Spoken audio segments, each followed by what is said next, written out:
What is up, everybody? Welcome back to another episode of Bitcoin and Markets. Huge day today in Bitcoin. Didn't turn out the way a lot of us were thinking, but we're going to cover the charts. We're going to cover the ETF launch, some of the kind of gossip and the rumors going on in the space, see if we can make heads or tails about it. And then we also had a big CPI release this morning in the United States. I will cover those numbers. I did do a live stream already this morning after the CPI came out over on Telegram, but did not broadcast that to YouTube and Rumble. So if you guys are watching this on YouTube and Rumble, join the Telegram, t.me/Bitcoin and Markets. We're chatting in there all day, holding it down with the guys over there. I love the community, and I think we learn a lot from each other. So, okay, let's share the screen. Where am I at here?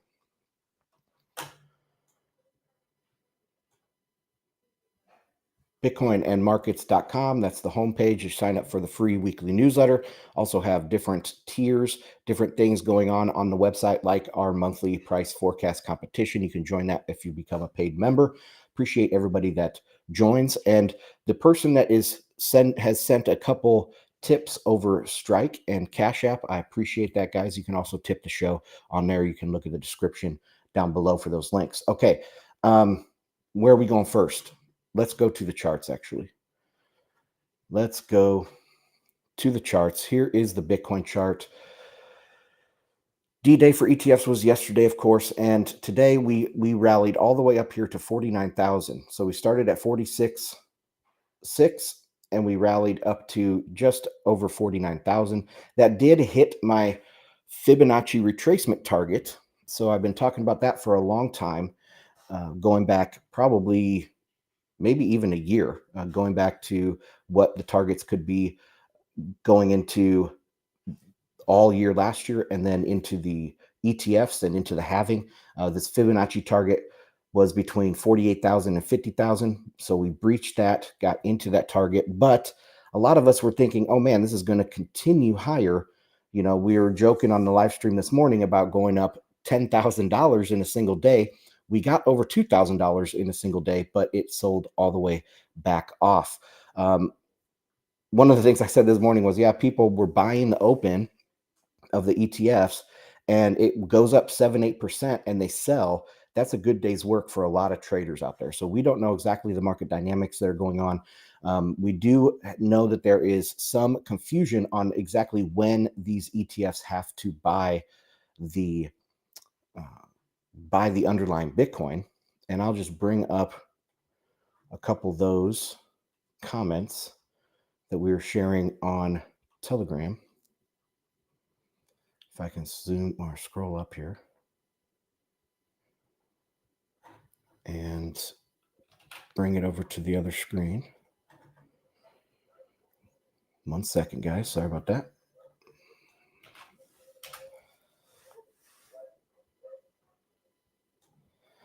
Okay, so this Adam, he asked, does anyone have quick screenshot of the language used in the S1s about reconciling the balances for the ETF? And he said, thought I saw something about 24 hours. So this guy responded, D Cliff B, end of page 35, 36. It actually says here, very small print. You guys won't be able to see this, but they have until the 6 p.m. on the calendar day immediately following the day of the trade credit was extended. So the way this is working, as far as I'm understanding this, is that on the day, on today, they started trading. They had a little bit of Bitcoin already. These funds did, the issuers, because they did practice creations with their approved participants and their market makers. They did a practice run. So, for example, BlackRock, they took $10 million and they did a practice run. So at the open today, they did have $10 million worth of Bitcoin, but they didn't have to go out and source the Bitcoin for today's activity immediately. They can create, according to these S1s, they can create what's known as, what's the term now? I forgot. The trade credit. And then they have up to the next calendar day to source the Bitcoin. So the $4 billion that was volume out there today, will turn into Bitcoin by tomorrow. Now, how much do they have? How much have they already sourced? We don't know exactly, but we will find out. They're probably going to be a minimum of $2 billion worth of Bitcoin that has to be bought to back these ETF shares. Now, how do they get the price for that? Well, that is also in the language, and that says that uh, they take, well, the rules of these ETFs on most stock exchanges are they're going to take 12 consecutive 5-minute readings in the last hour of trading. And that is what they that's the price that they're going to source the Bitcoin at, apparently, something like that. But as you can tell, there's lots of ins and outs. I'm not an ETF expert, but I try to follow the experts and relay it to you, and we can talk about it in the community. So that's what we know right now. All of this buying pressure that happened today is not translated into Bitcoin yet. It makes me think about I heard or I saw somebody saying, who was it now? I responded to him on Twitter. Let me look that up. Sorry, guys. Where was it?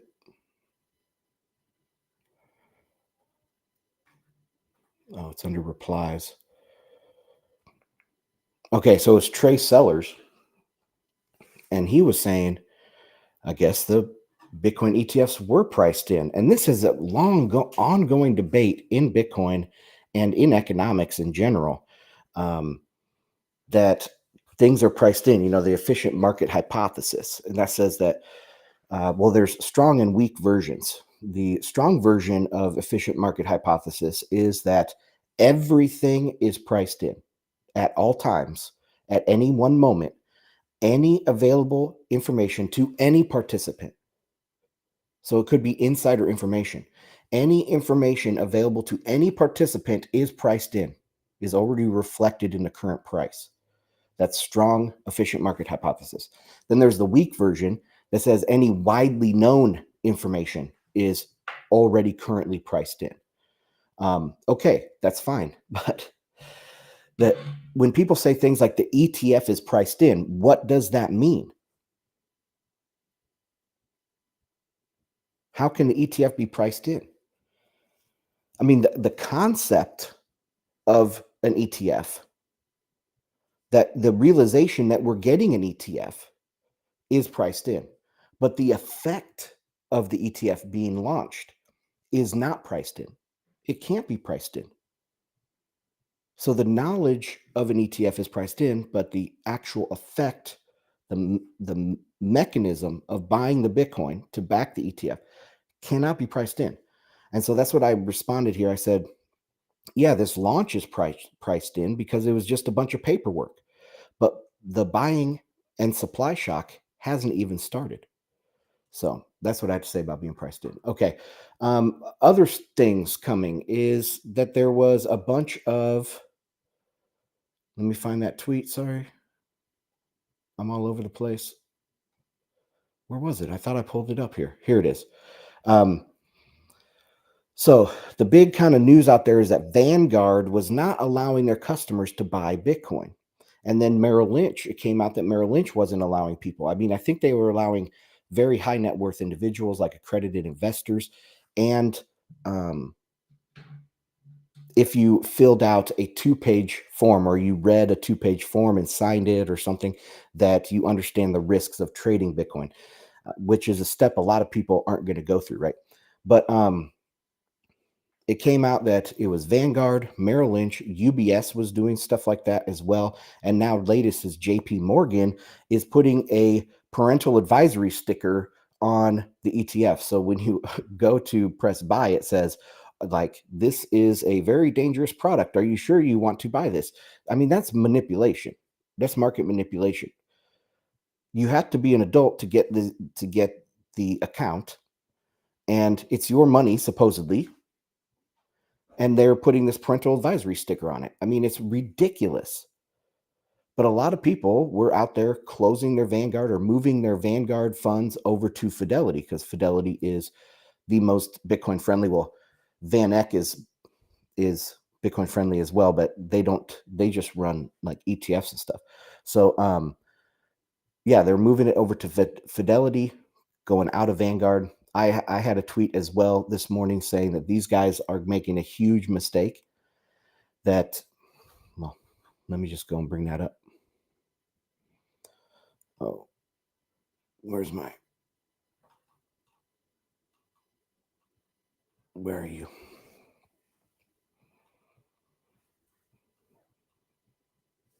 Okay. Oh, this was a good one. Yeah, I do hope Gary Gensler writes a book about this because I want to see what was going on in the background. And as it turns out, they did vote on this, and it was 3-2, with two of the commissioners, not Gary Gensler, voting no, and Gary Gensler was the deciding vote here. So Gary G saved the day, and he really came in and passed this. He threaded the needle between these two competing sides, the Wall Street and the globalists. Okay, where was it? Yeah, so I said they can't stop Bitcoin, Vanguard, and Merrill Lynch and stuff. What the hell do they think they are going to accomplish by this? This isn't a fringe thing. The Bitcoin ETF launch is going to set records despite their manipulation. And yes, it did. 4 billion, over 4 billion in volume on the first day for a new asset like this is blows the last record way. It doubles the last record of 2 billion. So this is huge. It's the dawning of a new asset class all by itself, and they are missing out. I say these folks are going to learn a hard lesson. Bitcoin made the SEC look horrible and incompetent. Now it's Vanguard's turn. So that's that. What else can we talk about here with the Bitcoin ETF? I think that's it. Let's take a look one more time at the charts. And let's go down to the hourly. We are still red on the day. I hope we bounce back when they start buying to back these ETFs. And Bitcoin is a Veblen good, don't forget. Veblen good means that as price goes up, demand goes up. So ETF launches, they have to come in and back the Bitcoin. Price starts ticking higher. More people notice, more people jump on. You get FOMO, right? So this is, it's kind of disappointing result for today. But if you think about it in those terms, and you think about GBTC had to sell a bunch of Bitcoin, and these guys haven't even gotten, well, they might have gotten started buying Bitcoin, but not all of it, that it's an okay result, being pretty much even for the day. So that is all of my update for the Bitcoin ETF. Now let's go into CPI. So you guys, if you've been following my stuff for a while, you know that I think CPI was going to be transitory, and it has been. It's been 2 years, but it had went up and came down. That's transitory, and the reason behind it is because there wasn't actually money printing involved. Okay, when they gave out all the stimmy checks, they were borrowing money from people's savings and spending it. That's going to push up prices because it increases current demand. You know, it takes demand that was going to be spent in the future and spends it today. So it pushes up prices. On top of that, we had the supply chain crunch. So all of that went together to push prices higher. And how do we know? Because we can look at commodities. Commodities did not make all-time highs. There's just one or two, maybe three commodities, major commodities that made new all-time highs during this whole episode, and they're all back down. Copper's down, oil's down. I mean, gold made an all-time high, but not by much. I mean, just very marginally. And gold is pretty much around the place it was back in 2011 when it made its all-time high back then. So how much money printing was there since 2011 and 2024? Supposedly a lot. But if you look at gold price, not very much. If you look at other commodity prices, not very much. So we knew that this wasn't a big, long-lasting inflationary episode. What goes up must come down. I mean, there was a little bit of inflation because you do have the effect that with the stimmy checks, it fools the market into thinking that it's healthier than it is. And so there might be more lending, there might be more business activity. And so there would be some inflation right there. But it was, just by looking at government debt and the Fed balance sheet, that's not looking at money printing. So CPI went up and it came down. So that's the background on today's stuff. I've been expecting it to continue to come down, but we saw this morning that all items rose 0.3% in December. Shelter up. Shelter was half of the entire rise. So let's go into this a little bit. Consumer price for all urban consumers, that's the big headline number, increased 0.3% in December on a seasonally adjusted basis after rising 0.1% in November. Over the last 12 months, all items index increased 3.4%. That was up, I think it was 3.2 last month, correct? The index for shelter continued to rise in December, contributing over half of the monthly all items increase. So over half of it came from shelter. Now, when this came out, then Andreas Steno from Steno Research, he tweeted about, hey, we've been told that this was going to come down, but it hasn't. But it actually has. Let me go and find that tweet now. Oh, boy. I responded to him with 2 charts. Or do I have that pulled up? I think I already have that pulled up. Yeah, here it is. Okay, so Andrea said, we have been told for 2 years that the shelter costs will come down. It's simply not happening. So then I took a screenshot of the actual shelter component. This is year over year. We'll take a look at the month over month here in a second, but it's gone up, peaked. The peak here is March of 2023, and it's coming down. It's just a little behind everything else, but it is coming down. So when he says we were told it should come down, well, it has. Okay. Then he responded, but then I came back with shelter has come down. Big base effect hitting over the next couple of months. 0.3% month over month is normal, almost there. And you can see on this chart, the base effect. So the highest one dropped off this week or this month. January will drop off next month, and February the following month. Those are the 3 highest on this chart. So we're going to get a big downward movement in year over year shelter. But month over month, it doesn't look like it is falling necessarily, but it did fall. See, from January down, it did fall. Now let's take a different look at this. We did this morning too. So I am covering this twice for you guys over there on Telegram. But if we look at month over month and we zoom in, let's see, how about there? So you can see the shelter prior to the great financial crisis. Yes, it was a different market because we had, it was the housing boom and bust. But really, 0.3% is about normal leading into the great financial crisis. Then we had the big dip and it recovered by 2014, 2013. It recovered to that previous normal level of 0.3% month over month. All right. We are pretty close to that. I mean, we're at 0.45 and we did hit 0.3 back here in August. So yeah, it's going to come down. We have these ups and downs all the time. Just look at this. Like, the people in November of 2013, they're like, oh my God, inflation is going to go up because housing is printed higher. Well, no, every month is a zigzag here. We zigged up. Now we're going to zag down. We're going back to post GFC normal, 0.3% on the shelter. And during this time, CPI was not a problem. CPI was not a problem back then. But anyway, okay, that's enough of that chart. Here is Charlie Belio. Not sure how to pronounce his name. Shelter CPI has now moved down on a year-over-year basis for 9 consecutive months.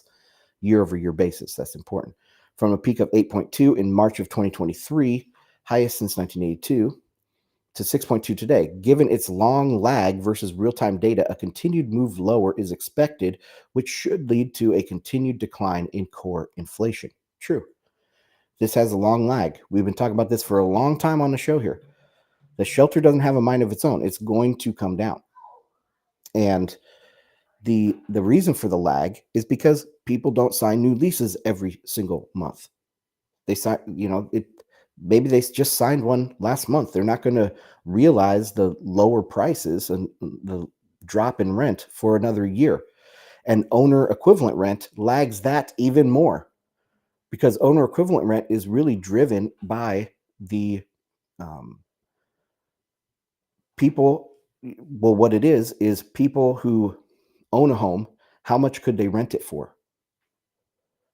What are you going to take into consideration when you are thinking about that? What the rents are. So rents in the outside, the rental market, like the apartments and stuff, those go down. Then the owner equivalent rent goes down after that. So the lag for the owner equivalent rent is even longer than the lag for the rental market. But it will come down. It will definitely come down. Okay. That was that. I had something else. I think I had another. Did I have another CPI? No, but let's go back to this. So, all right. For all items, less food and energy, it rose 0.3% in December, the same monthly increase as November. Indexes, which increased in December, included shelter, motor vehicle insurance, medical care. The index for household furnishings and operations and the index for personal care were among those that decreased over the month. All items index rose 3.4%, larger increase in 3.1% increase for the 12 months ending in November. So it went from 3.1 to 3.4, but zigzag, okay? It's going to zig up, zag down.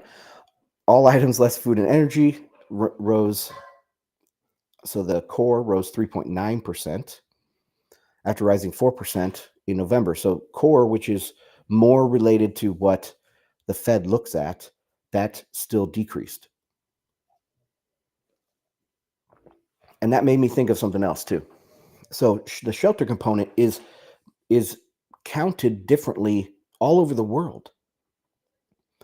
Andreas Steno, who we were just talking about, he put me on to how differently the EU counts shelter.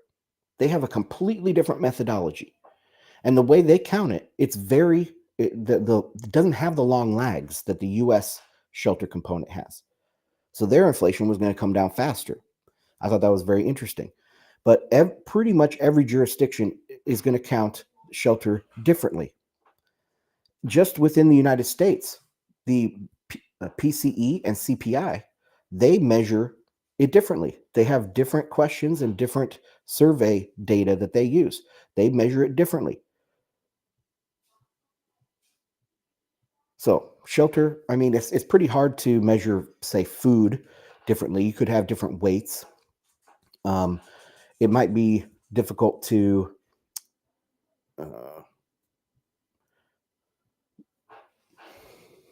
I'm trying to think of all the different components. I mean, obviously, energy, you're not going to measure that real differently. It's just going to be a matter of different weights that you use on things. But the way you calculate housing is going to vary drastically. So really what you should do is take out CPI or take out shelter from CPI, and we can do that. So that's what I'm going to do, and I'm going to switch it over here just a second. Fred.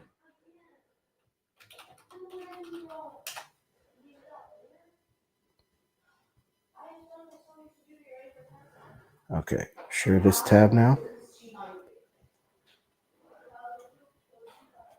And we'll go to percent change.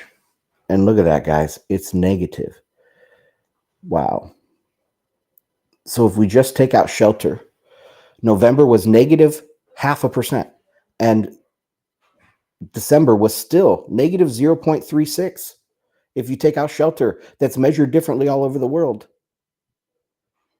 So that's crazy. Let's look at this at a year over year.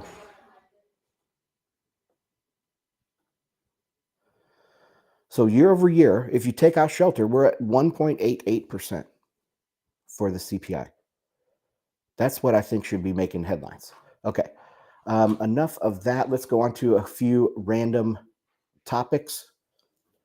And this is the Iran hijacks oil tanker in Gulf of Oman. And I'm going to refresh because there was an update. So Iranian naval forces, acting under a court order, seized Marshall Islands flagged tanker St. Nicholas, Bloomberg reports, citing Iran semi-official Tasnim agency reports. The report said St. Nicholas was a U.S. oil tanker. All right. Well, it might have U.S. cargo. It could have U.S. crew, but it says here that it is a Marshall Island flagged tanker. This is the location that it was in, right off of Oman. When I first read this, I was like, oh boy, people are going to blow this out of proportion. Earlier research firm Tanker Trackers said Iranians have boarded today in the Gulf of Oman is St. Nicholas. All right. So if you remember, if you've been listening to my content for a while, I've been talking about how piracy and privateering is going to, especially state sponsored stuff as well, is going to increase in the world as globalization breaks down, as US hegemony breaks down.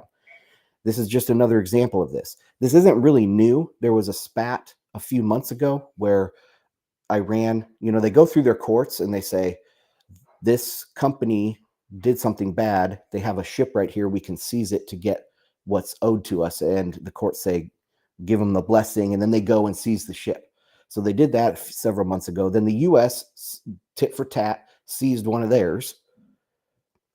The U.S. took it all the way to Houston to try to unload the oil. The companies in Houston said, we don't want to unload this, because it's going to look that we're going to have retribution on us in the wider global economy if we do this. So the private companies in Houston didn't want to do it. It sat there for like a month. Then they finally convinced them to unload the oil or whatever. Then Iran did this one. I mean, it's just back and forth, back and forth. This isn't anything new. And if we go and take a look at the oil price, if this was really bad, we should see it in the oil price, but we just don't. I mean, this is the hourly chart. Let's go to the daily. I mean, look at this chart and tell me where Iran sees an oil tanker. You can't. You can't. It doesn't matter. The overall recession, pre-recession, coming recession, weakness in demand, lack of growth anywhere in the world is going to dictate this price of oil. So it's not that big a deal. Okay, next topic we can take a look at is this one here. Impressive 30-year auction sees solid foreign demand and no tail. So I thought nobody wanted our debt. Now there's solid demand for the 30-year treasury. Okay, after yesterday's mediocre 10-year auction, which in turn followed a stellar 3-year, moments ago, we also got the first sale of long duration when the Treasury auctioned off $21 billion in 29-year, 10-month reopening. So usually what they do is, it's not exactly 30 years. This one is 29 years, 10 months. The 30-year auction was solid and went off without a glitch. It stopped at the high yield of 4.229%, down from 4.34% in December, and the lowest since August. It also stopped through the 4.23% by a paltry 0.1 basis points, the smallest possible margin. This was the second consecutive tail for the tenor and followed 5 prior tails. The bid to cover was 2.37, down from 4.43. So bid to cover means for every dollar worth of treasuries that they were being auctioned off, they got $2.37 bid for it. Okay. So 21 million. Let me do 21 times 2.37. So they got $49.77 billion in bids for $21 billion in treasuries. That is down slightly, but it is still oversubscribed by over two times. I thought there was no demand for our stuff. Okay, let's take a look at this chart because oh boy. Got to zoom out. Okay, so indirects. Where's indirects? Is the red? It's the red columns. All right, not the red line, the red columns. And this goes, hold on, all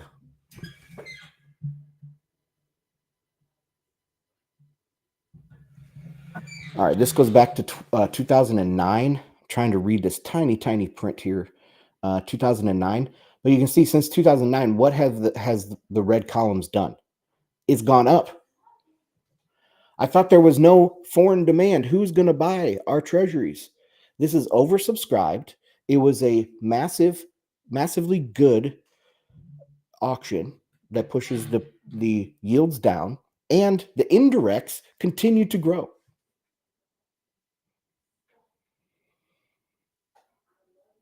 I don't see how this is a problem.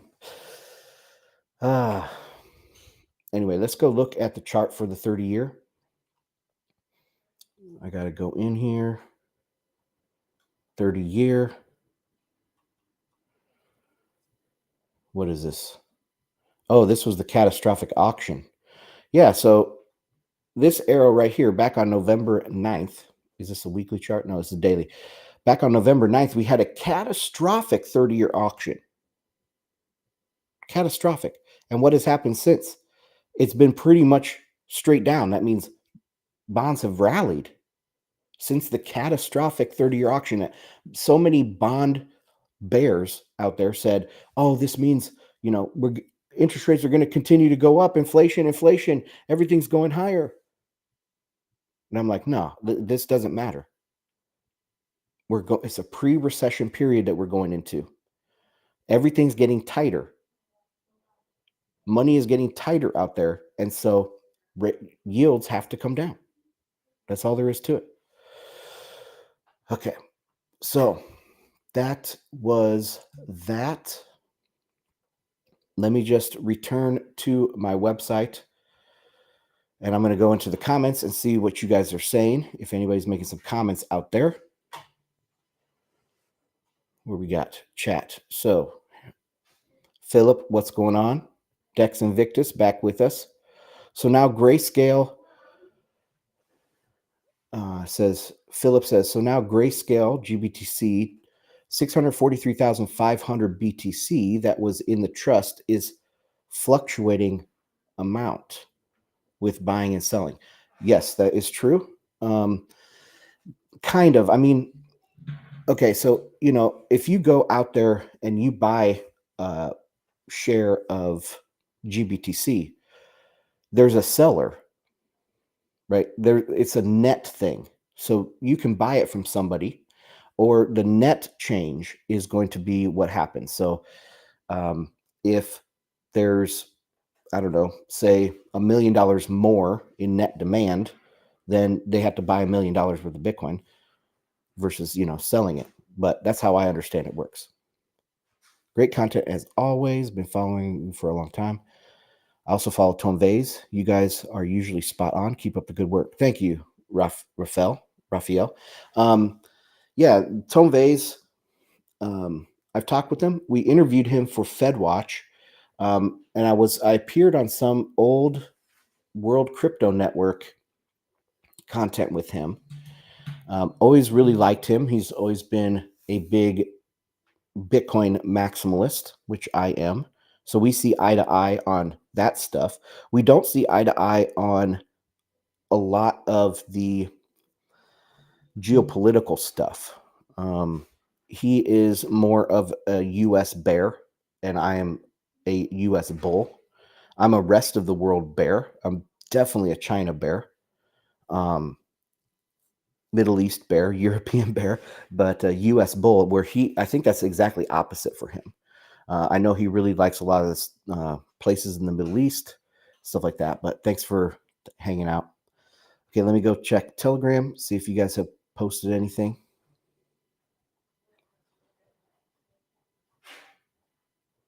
All right. Jerpin, I think I answered that as well as I could about the process of the ETFs. Oh, was I sharing an empty tab on the Telegram? I think it might be the computer. Sorry about that if that happened on Telegram, guys. I'm sharing my screen over on Telegram as well, and maybe it went blank for a minute.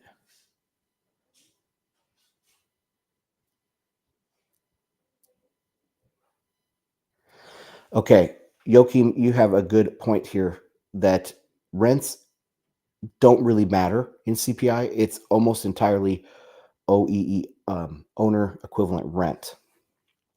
So, okay, I want to share this screen, but I can't do that on my streaming software. So you have shelter broken down, rent of primary residence. So first off, shelter as a component is 34%. So over a third of the CPI is shelter. Uh, Rent of primary residence is 7% weighting. Lodging away from home is 1%. So hotels is 1% weighting. Um, Owner equivalent rent is 25%.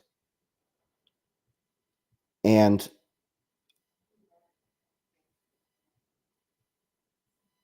yeah, that's right. And then tenants and household insurance is way less than 1%. So let's see. Unsampled owner's equivalent rent of secondary residence. Yeah, I don't see any.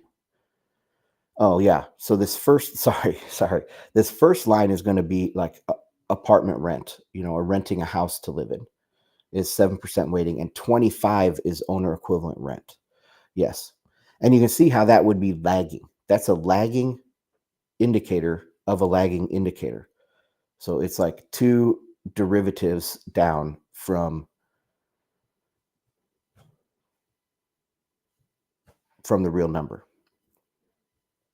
Okay. Thanks for sharing that. Okay. Any other comments on here? No, none on Telegram.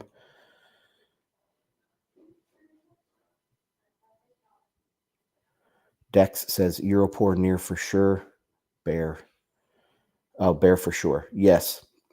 I mean, geez, Germany has just been shooting themselves in the foot over and over. Now they're having all these protests going on over there. Um, I mean, and they're going to have to start funding their own defense because NATO, I think, is kind of a dead man walking. The euro and the European Union, I think, as well, at least in its present form, it will not continue for very much longer, maybe another decade. But once these countries have to start actually footing the bill for their defense, uh, they can't do all their social programs that they like. They can't have all these globalist tendencies because when rubber meets the road and you have to pay for these things, it's going to snap you back to reality pretty quick. Especially the populace of these countries, they're going to. It's. I mean, we're already seeing it in Germany. They have the conservative parties are growing. Of course, Poland and Hungary, they're taking over, and Sweden. You have Maloney. You have in France, you have the Yellow Vests and Le Pen and all that stuff. So yeah, it's growing everywhere, and they're going to have to deal with that because the globalists are wrecking the economy. Plus, Germany, they are an export-driven economy. They're a big business, globalized economy. I haven't looked at the numbers here in the last couple of months, but from what I remember, it was something like 30 or 40% of their economy is driven off international trade, where the US is 10%. So if we have a breakdown in globalization, if the Suez Canal cannot be used anymore, it's looking pretty bad over there right now. But if there's problems, if shipping costs go higher, then 30% of Germany's economy is on the brink. They're already seeing BASF wanting to leave. Natural gas producer Lind, they're wanting to leave. Um, who else? Volkswagen is looking at leaving. So like all these big companies there in Germany are looking at leaving because it's just not, it's a non-competitive structure that they have there in Germany. So they have to really have a come to Jesus moment about cutting and coming back to reality. So yeah, I'm a big bear of those places, and I'm bullish for the US because where is the money going to flow? Where's Volkswagen going to relocate? I mean, I guess they could relocate to China is one choice, but you have Chinese economic problems, or the US. So a lot of these companies are going to relocate to the US, or at least to more US adjacent places, maybe Canada, something like that. Okay, so that is all I have for today, guys. Thank you for joining. Check out bitcoinandmarkets.com. Don't forget to like, comment, subscribe if you're watching this later, and I'll see you guys on the next one. Bye.